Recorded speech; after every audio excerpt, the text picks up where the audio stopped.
Human beings ultimately think in stories. And with crowdfunding, you're trying to raise money from lots of shareholders that may or may not understand you or know who you are.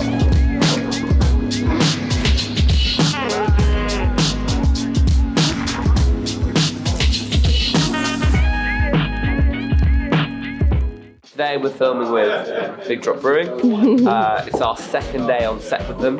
So we've got a really good relationship with the guys at Cedars. We're like their preferred video supplier. So yesterday we filmed at a brewery and at Whistle Punks.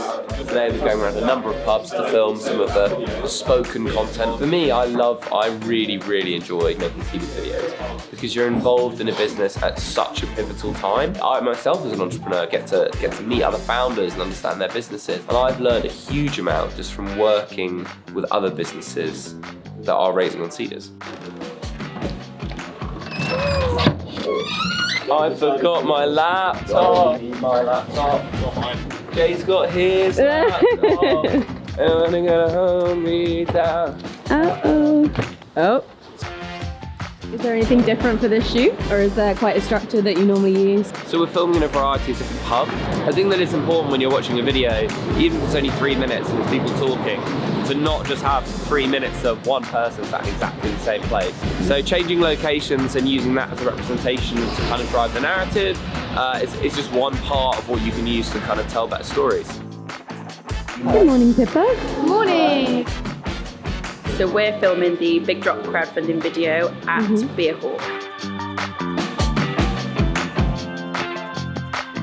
Why are you standing on a chair, Rupert? I'm standing on a chair so I can look at the true colour of what things are going to look like, because that monitor isn't quite true colour. Today's a weird one. Usually I'm the sound man. Today I'm crossover of cameraman and sound. On the Cedars ones though, because we have like a smaller team and we've worked together for ages, like we all just kind of pick up, move stuff around.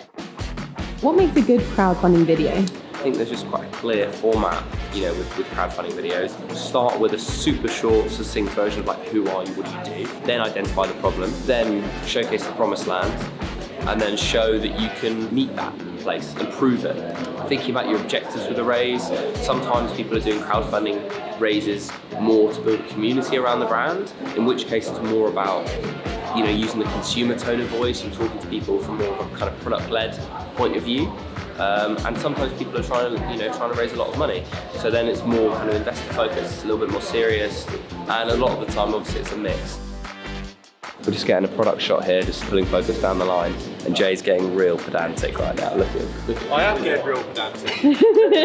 Just, you know I'm anal at heart. There you go, because then you start seeing a nice amount of... Right, you fucking touch that.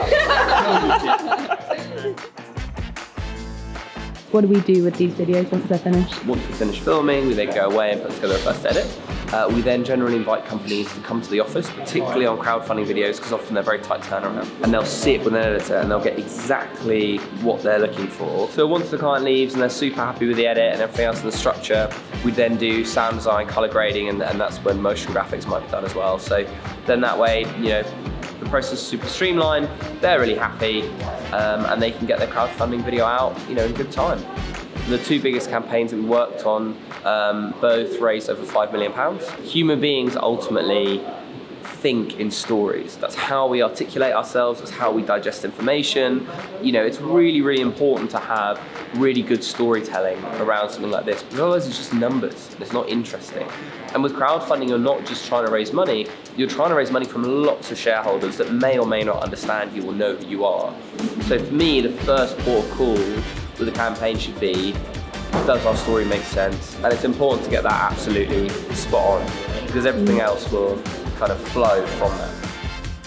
So Rupert, I might head off now. You have a vlog to edit. I do. As every day, Eve does these vlogs and has them turned around in the evening for the next morning. So it's now nearly 1 o'clock, and the whole of today used to be, even the day isn't over. So, bye, good luck. Bye. I'll see you later. Good luck, Marley.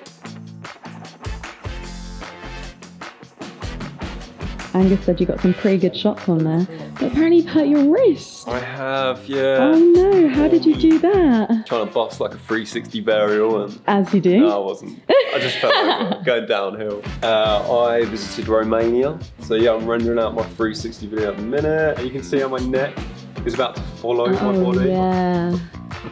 Bang! And That's brutal. yeah, I was not in a good way. I feel mentally refreshed, but physically wrecked. Yeah, I can imagine. Yeah. No other injuries though, just them. No, the just my wrist. pride.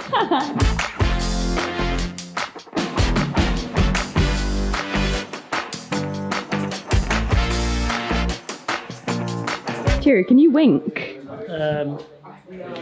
Naomi, could you shut that door? I'm just gonna do a wink. Hold on.